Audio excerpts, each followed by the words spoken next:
మీ ఇంట్లో డబ్బుల వర్షం కురవాలి అన్నా, లక్ష్మీదేవి మీ ఇంట్లో తిష్ట వేసి కూర్చోవాలన్నా, ఒక శుక్రవారం రోజు ఈ విధంగా ఆచరించండి.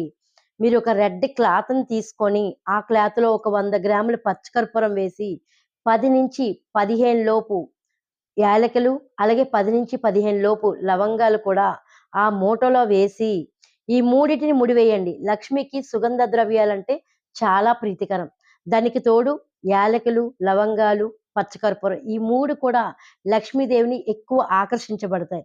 కాబట్టి ఈ మూడిటిని కూడా ఒక మూటలా కట్టి, లక్ష్మీదేవి పటం ముందు శుక్రవారం రోజు పెట్టి, 108 నామాలు మల్లెలతో అంటే సువాసన గల పువ్వులతో ఏదైనా పర్వాలేదు.